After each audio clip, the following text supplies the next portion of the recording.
Hello students, today my lesson is based on units and measurement. This is the chapter number 2 in your physics. This is the introduction to units. This chapter starts from the definition of a unit. Unit किसे कहते हैं? You have already known about units in previous classes. You have known what is the unit of length, meter. What is the unit of mass? यदि हमारा answer मास में आता है, wait में आता है, तो हम उसको किलोग्राम में शो करते हैं. The unit of time is second, minute और hour. This is the scientific definition of unit. A measurement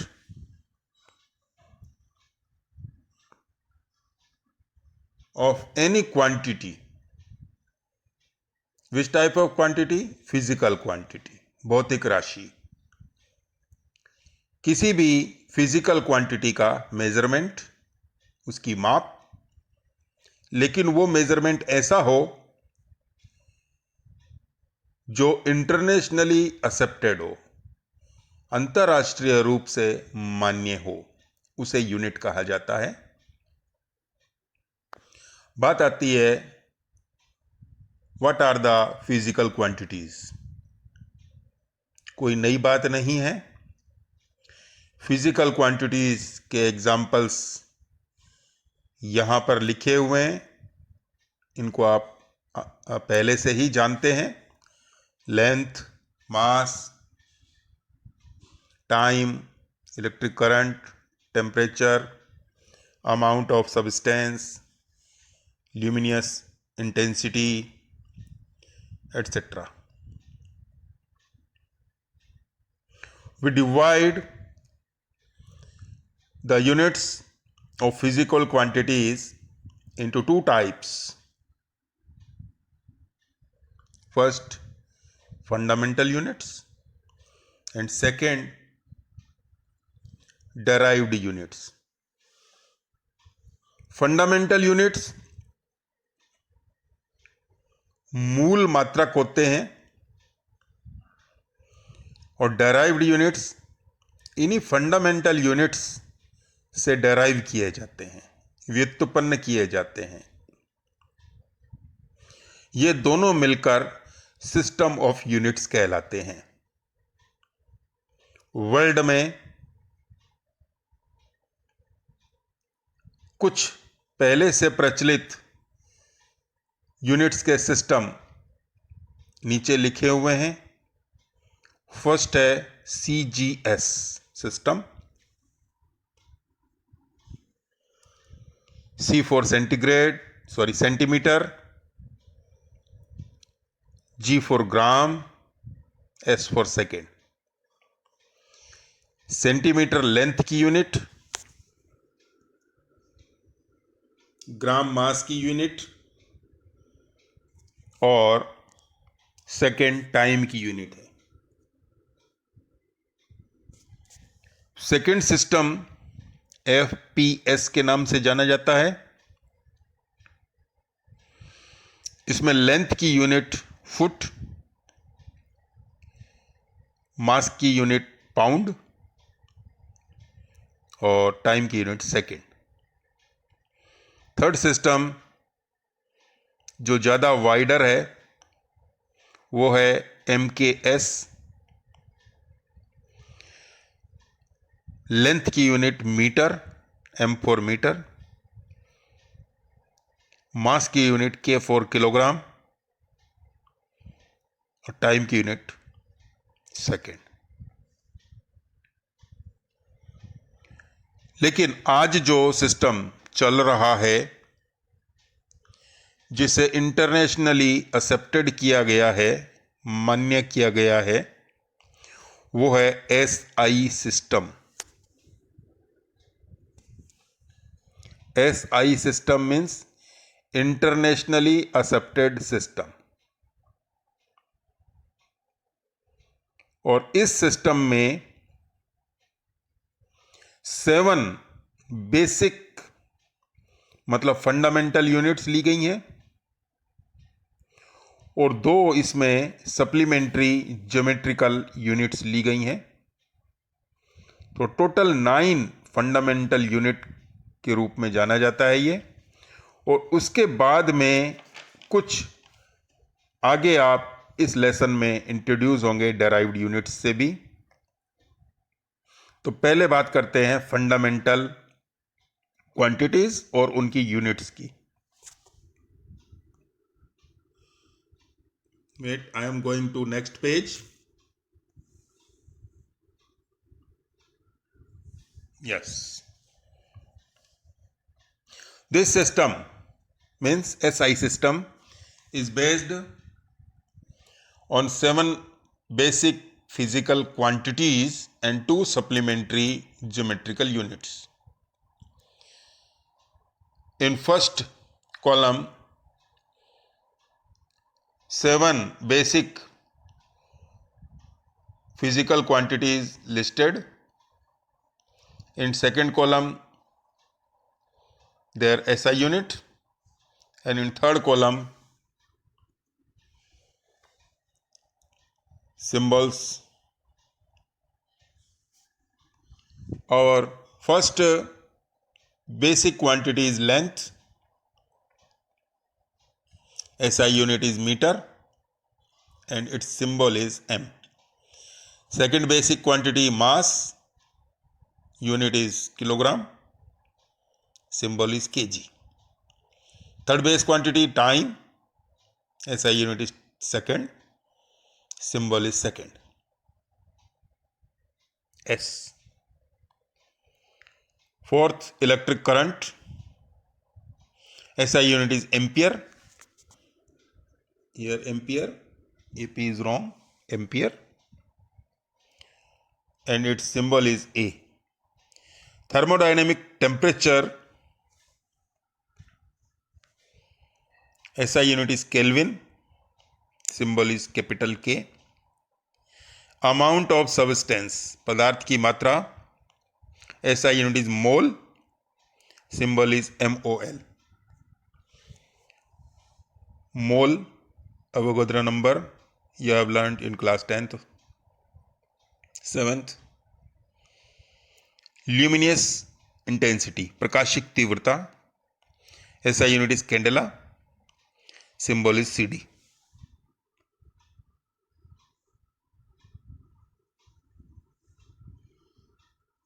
These are 2 geometrical units. First is radian and second is steradian. Angle की unit जो अब तक आपके लिए well known थी वो थी डिग्री, लेकिन हायर क्लासेस में एंगल की यूनिट रेडियन ली जाती है।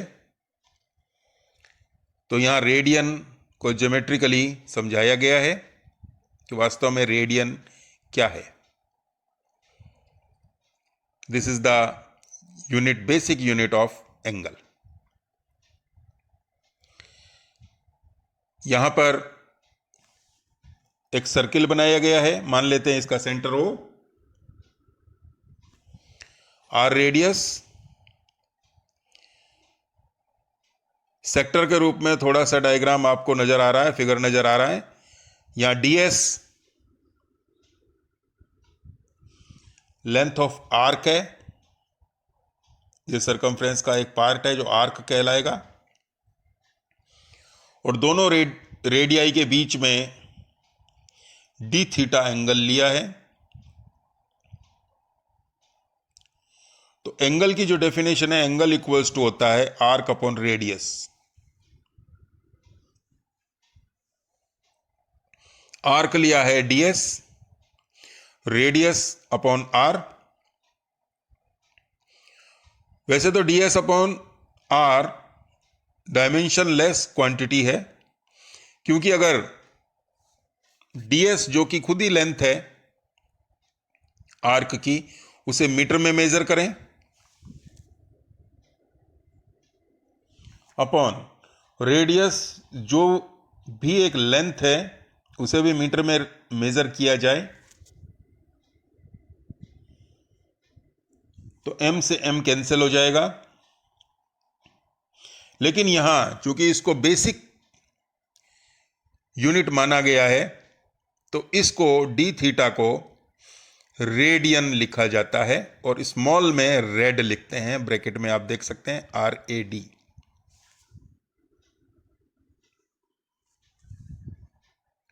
डिग्री और रेडियन में comparison relation, complete angle 360 degree का 2 पाई रेडियन के इक्वल माना गया है।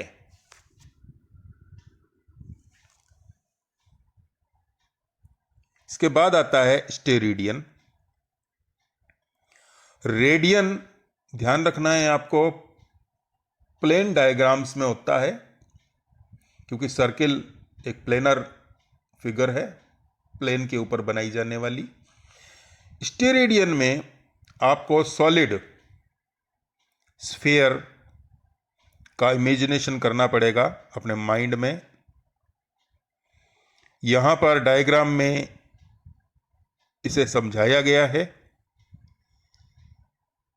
स्टेरेडियन के लिए आप यूं सोचें कि ये नीचे जो डायग्राम दिया गया है ये एक वाटरमेलन का है, तरबूज। जब मार्केट में हम खरीदने जाते हैं तो ये मीठा हो, अंदर से रेड हो, इसके लिए हम सेलर को कहते हैं कि ये मीठा होगा, रेड होगा, अंदर से लाल होगा कि नहीं होगा। तो उसको सर्टिफाई करने के लिए वो कट लगा के देता है। इस कट को भी यहां पर इस फिगर में शो किया गया, आप ध्यान से देख सकते हैं। लेकिन यहां पर मान लेते हैं कि वो जो कट लगाता है वो उसका जो नाइफ है, चाकू है, वो सेंटर तक पहुंच जाता है इस वाटरमेलन के, तो कुछ ऐसा शेप बनेगा जो पिरामिड की शेप का होगा लगभग। ये ऐसा शेप,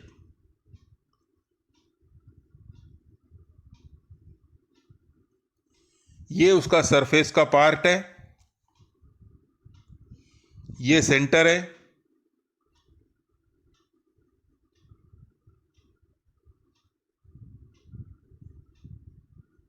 कुछ ऐसा शेप निकलता है और फिर वापस लगा के वो पैक करके हमें दे देता है वाटरमेलन।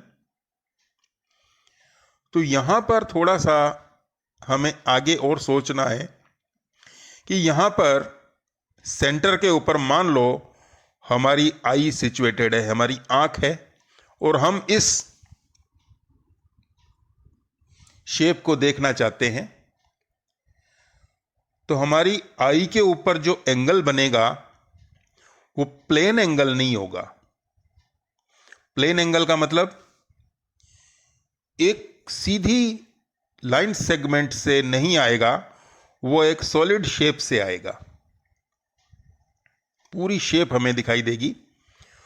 तो जो एंगल अज्यूम किया जाता है वो होता है सॉलिड एंगल। यहां पर सॉलिड एंगल की कल्पना है। तो यहां पर सॉलिड एंगल को एक छोटे से मार्क के द्वारा डी ओमेगा दिखाया गया। अब ध्यान से देखना, यहां पर इसके लिए एक छोटा सा ऐसा शेप बनाया है मैंने बीच में, देखना।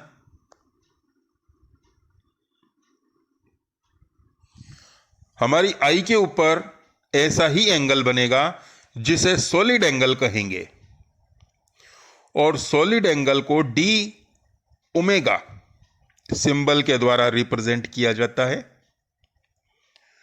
और चूंकि ये भी एक फंडामेंटल यूनिट है, तो इस फंडामेंटल यूनिट का जो फॉर्मूला आता है वो है डी ओमेगा इक्वल्स टू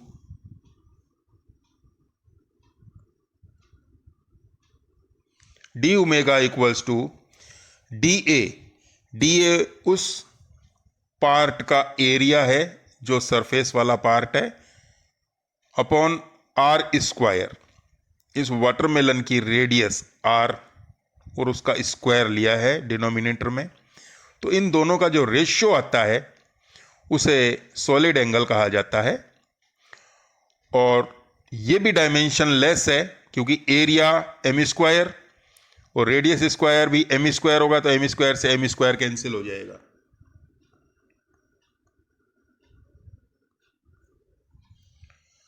इसको स्टेरिडियन माना जाता है, सॉलिड एंगल का unit steradian. Now come to next page.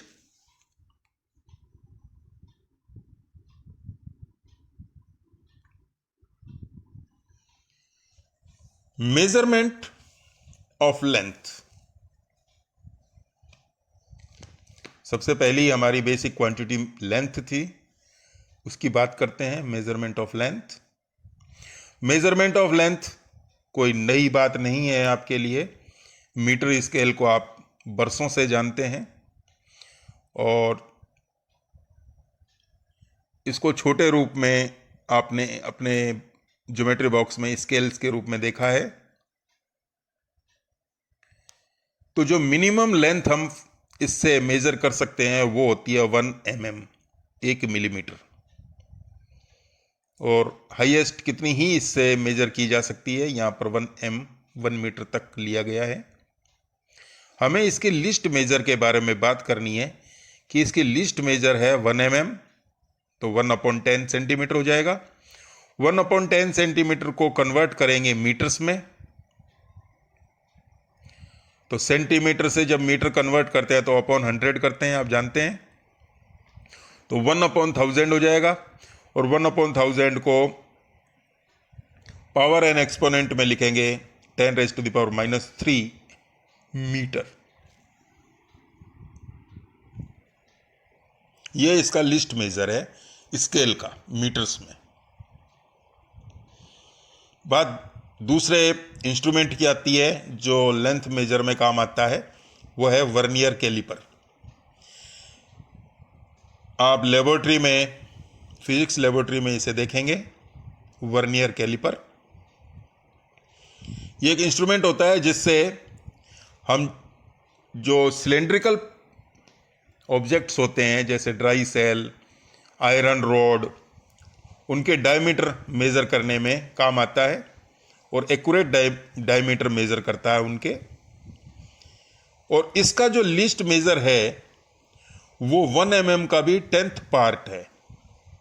ये 1 mm के 10th पार्ट तक मेजर कर सकता है, बिल्कुल सही ढंग से एक्यूरेट मेजरमेंट आता है इसका। तो 1/10 mm को कन्वर्ट किया सेंटीमीटर में, तो 1/10 mm को सेंटीमीटर में कन्वर्ट करेंगे तो अपॉन 10 और करेंगे,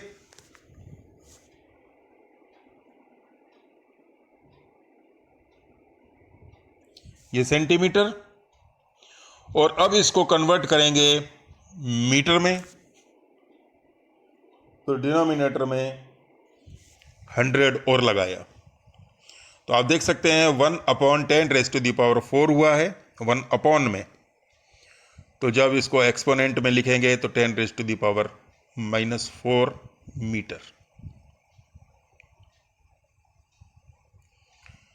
नेक्स्ट इंस्ट्रूमेंट है जो लेंथ मेजर में काम आता है वो है स्क्रू गेज।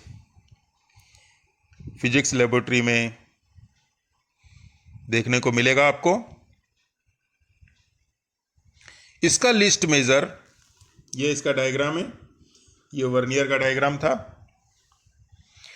इसका लिस्ट मेजर 1 mm का 100th पार्ट एक्यूरेट मेजर करता है ये, मतलब 1 mm का 100वां हिस्सा एक्यूरेटली मेजर करता है ये। तो 1/100 मिलीमीटर, 1/100 मिलीमीटर को अब कन्वर्ट करेंगे सेंटीमीटर में, तो अपॉन 10 और कर दिया, एक जीरो और लगा दी डिनोमिनेटर में। यहां देखें, अब इसे मीटर में कन्वर्ट करेंगे तो अपॉन 100 और करेंगे, तो 1/10⁵ हो गया नीचे, और जब ये ऊपर जाएगा तो 10⁻⁻5 मीटर्स। ये इसका लीस्ट मेजर है, कम से कम जो डिस्टेंस मेजर की जा सकती है स्क्रू गेज से, मीटर्स में उसको कन्वर्ट किया है। ये ट्रांसफॉर्मेशंस थोड़े ध्यान रखने हैं आपको। Next page. बहुत छोटी डिस्टेंसेस के बाद हम आते हैं लार्ज डिस्टेंसेस पर, और इतनी लार्ज डिस्टेंसेस जिनको साइंटिस्ट्स मेजर करते हैं, और वो डिस्टेंसेस आप जानते हैं अर्थ से सन की डिस्टेंस या किसी और प्लेनेट की डिस्टेंस, जो अरबों किलोमीटर्स में हो सकती हैं। उनके लिए साइंटिफिकली पैरेलैक्स मेथड यूज किया जाता है। पैरेलैक्स मेथड को समझने के लिए मैंने एक छोटा सा यहां डायग्राम लिया है, आप ध्यान से देखें। इसमें एक वॉल ली है मैंने, दीवार, और उस दीवार पर एक पॉइंट फिक्स कर दिया है।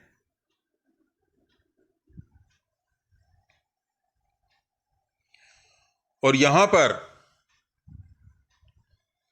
हम देख रहे हैं उस पॉइंट को, ये दो आईज हैं। मान लेते हैं कि हम खुद खड़े हैं यहां पर, और हमारा जो फेस है वो वॉल की तरफ है। हम अपने हाथ में एक पेंसिल रखते हैं, लेकिन वो पेंसिल बिल्कुल स्टेबल होनी चाहिए, स्थिर होनी चाहिए। उस पेंसिल को उस पॉइंट के सामने रखते हैं और वन आई से देखते हैं, एक आंख से देखते हैं, एक आंख बंद करके। तो पहले इस आई को बंद करते हैं, राइट वाली को, और लेफ्ट वाली आई से देखते हैं उस पेंसिल को, उसका मार्क कर देते हैं हम। ये मार्क कर रखा है उसे। उसके बाद राइट आई ओपन करते हैं और लेफ्ट आई से उसे देखते हैं।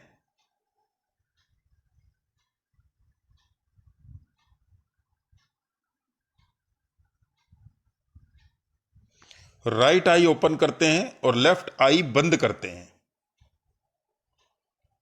तो हमें उसकी पोजीशन बी पर दिखेगी, बी पॉइंट पर। तो ए और बी के बीच में जो डिस्प्लेसमेंट आया है, इसे पैरेलैक्स कहा जाता है साइंटिफिक लैंग्वेज में, और इसे बेसिस भी कहते हैं, बेसिस, BASIS।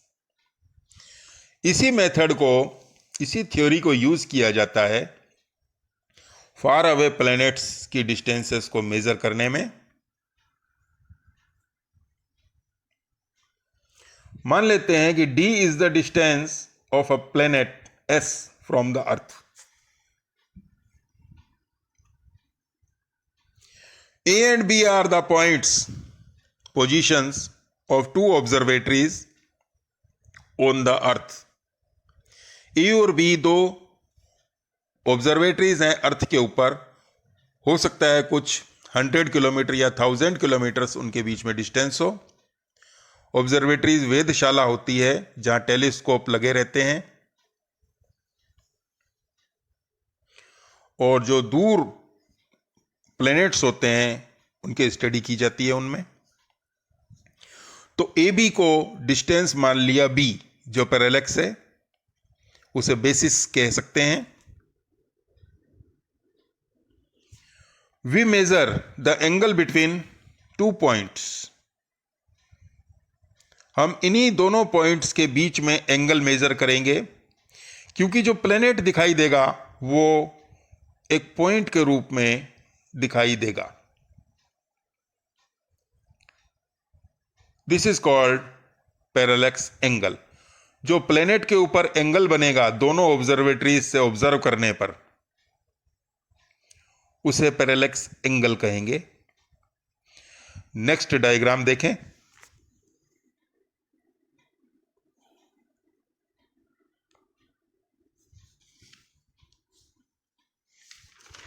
यहां पर आपको एस जो प्लेनेट है वो दिख रहा है, ए और बी दो लेबोरेटरीज, और डी ये प्लेनेट और अर्थ के बीच में डिस्टेंस है। ऐसा लग रहा है जैसे आइसोसेलेस ट्रायंगल हो। बीच में एंगल थीटा जो मेजर किया है दोनों टेलीस्कोप्स ने, ए और बी टेलीस्कोप ने, उस प्लेनेट के ऊपर, एस के ऊपर, और बी अर्थ के ऊपर डिस्टेंस है दोनों ऑब्जर्वेटरीज के बीच में। तो प्लेनेट चूंकि बहुत फार अवे है, बहुत दूर है, तो ratio B upon D less than 1 होगा। क्यों होगा बात कर लेते हैं। बी ए और बी के बीच में डिस्टेंस है, और ये ए और बी ऑब्जर्वेटरीज अर्थ के ऊपर हैं, मतलब कुछ 1000 किलोमीटर का डिस्टेंस हो सकता है। लेकिन अपॉन डी जो है वो distance between earth and planet है, जो करोड़ों अरबों किलोमीटर हो सकता है। तो कैपिटल डी के मुकाबले जो बी है वो बहुत ही स्मॉल डिस्टेंस है, यूं माने कि नेग्लिजिबल है, नगण्य है। तो ये जो रेशियो बनेगा, रेशियो की वैल्यू आएगी बी अपॉन डी, ये लेस देन 1 होगा, बहुत छोटा होगा 1 से। तो जब ये बहुत छोटा होगा 1 से, ऐसी लिमिट्स अब आपको फिजिक्स में और मैथमेटिक्स में देखने को मिलेंगी। तो जब ये बहुत छोटा होगा, ऐसी टर्म्स और कंडीशंस मतलब, तो जब ये बहुत छोटा होगा तो ए बी लाइन सेगमेंट जो हम स्ट्रेट लाइन मान रहे थे उसको कर्व लाइन माना जा सकता है। बहुत छोटी डिस्टेंसेस के लिए कर्व लाइन और स्ट्रेट लाइन को लगभग बराबर मान सकते हैं। यहां लगभग बराबर का साइन लिया हुआ है, देखें, A B line segment, A B curve, ये साइन ले रखा है लगभग बराबर का। तो जब लगभग बराबर लिया तो जो हम एंगल की डेफिनेशन है जो रेडियन में ली थी, आपको ध्यान है, angle equals to arc upon radius. तो ये हमारे लिए एक सर्किल का वर्क कर रहा है। अब ए बी एक आर्क हो गया इस तरीके से, और इसका रेडियस आप देख सकते हैं डी है। तो angle theta equals to arc जो बी है, ये आर्क बी अपॉन डी। अब इसमें से डी जो है डिस्टेंस है, capital D distance between earth and planet, इसको बाहर निकाला क्रॉस मल्टीप्लाई करने के बाद, यहां डायरेक्ट लिखा है D equals to B upon theta. इससे, इस फॉर्मूले से डिस्टेंस उस प्लेनेट की निकाली जा सकती है, और ये साइंटिस्ट यूज करते हैं इस मेथड को। After calculation of D we can measure the diameter of the planet. जब डी कैलकुलेट हो जाता है तो उसके बाद उस प्लेनेट की डायमीटर भी मेजर की जा सकती है। अभी हम जब इसका डिस्टेंस फाइंड कर रहे थे तो उस प्लेनेट को पॉइंटेड लिया था, एक पॉइंट के रूप में, मतलब एक नॉर्मल टेलीस्कोप से काम चला लिया था।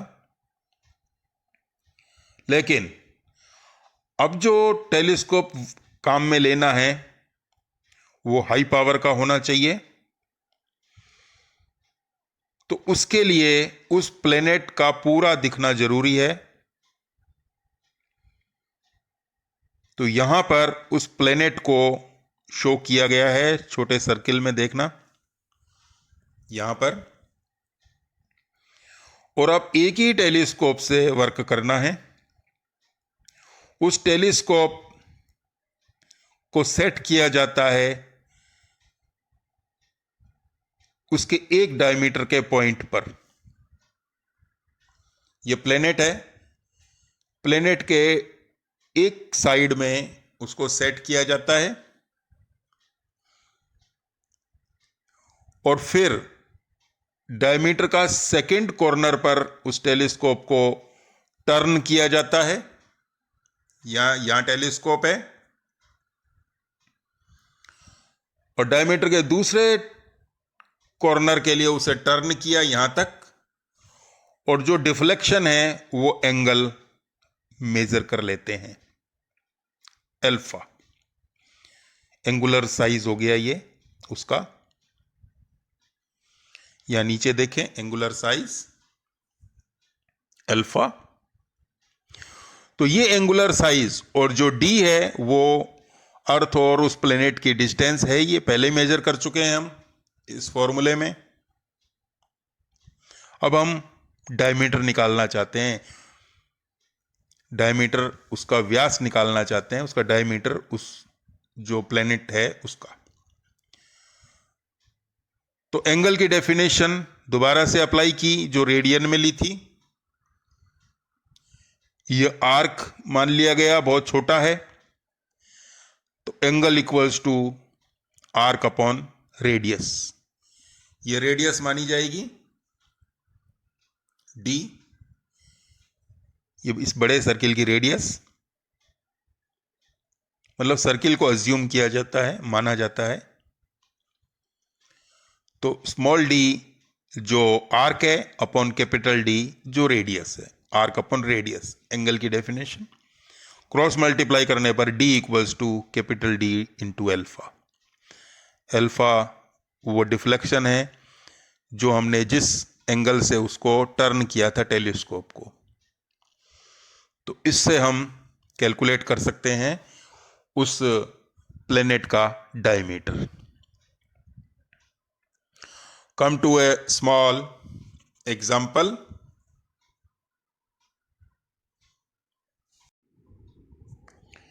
Come to small example.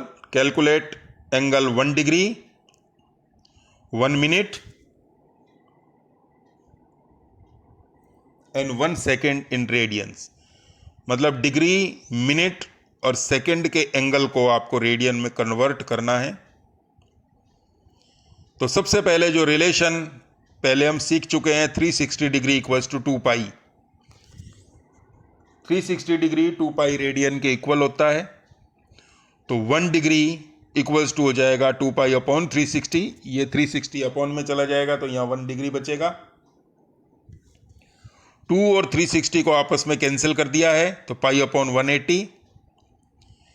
180 को लिखा 18 इंटू 10 डिनोमिनेटर में, और पाई की वैल्यू 22/7 देख सकते हैं आप। फिर इनको काट दिया तो 11/63 आएगा, 11/63 और नीचे इंटू 10 है। अब 11 को डिवाइड कर दिया 63 से तो 0.1745 और 10 को ऊपर ले गए इंटू 10⁻⁻⁻1। देखें अब यहां पर साइंटिफिक नोटेशन हमें यूज करना है। ये जो डेसिमल है ये 1 से पहले है, हम चाहते हैं कि ये 1 के बाद आ जाए, तो इसके लिए हमें 10 से इंटू करना पड़ेगा, और जब 10 से इंटू करेंगे तो 10 से डिवाइड भी करना पड़ेगा क्योंकि हम वैल्यू चेंज नहीं कर सकते। तो यहां पर इंटू 10 और अपॉन 10 किया है, तो इंटू 10 से तो 1.745 हो जाएगा, और अपॉन 10 से एक माइनस की पावर ऊपर और ऐड हो जाएगी, 10⁻⁻² रेड हो जाएगा। रेड का मतलब रेडियन हो जाएगा। नेक्स्ट, 60 मिनट्स 1 डिग्री के इक्वल होते हैं, ये आपको ध्यान रखना है, ये फैक्ट है। 60 मिनट्स इक्वल्स टू 1 डिग्री, और 1 डिग्री का आंसर आप निकाल चुके हैं 1.745 इंटू 10⁻² रेड। ये 1 डिग्री का वैल्यू देखें, ये 1 डिग्री की वैल्यू है। फिर 1 मिनट निकाला यहां से, जैसे यहां से 1 डिग्री निकाला था, यहां से 1 मिनट निकाला, तो 1 मिनट निकालेंगे तो 1 डिग्री अपॉन 60 हो जाएगा, और 1 डिग्री की वैल्यू 1.745 पहले ही वेट कर रही है, 1.745 इंटू 10⁻²। फिर कैलकुलेशन किया है, डिवाइड किया, 6 इंटू 10 लिखा इसको। नेक्स्ट स्टेप में 6 इंटू 10 लिखेंगे, ये 10 फिर न्यूमरेटर में जाएगा तो -3 हो जाएगा, 10 -3 हो जाएगा। 6 से और डिवाइड कर दिया तो 0.2908 आएगा। फिर उसी प्रकार से 10 से इंटू और 10 से डिवाइड, तो ये जो डेसिमल है ये 0.2 दिख रहा है, तो ये 2.908 हो जाएगा, और एक जो नीचे वाला 10 है वो -3 को -4 कर देगा। Next, this is also a fact, 60 seconds, 60 second, double lines means second, 60 second equals to 1 minute. फिर यहां से 1 सेकेंड निकाला बाहर, 1 सेकेंड यहां से बाहर निकाला, तो 1 मिनट अपॉन 60। 1 मिनट को पहले ही हम कैलकुलेट कर चुके हैं, 2.908 इंटू 10⁻⁻4 अपॉन 60 किया। अपॉन 60 को फिर 6 इंटू 10 लिखा। 6 इंटू 10, 10 जो है वो -4 को -5 कर देगा, और 6 से डिवाइड किया तो 0.4847 आएगा।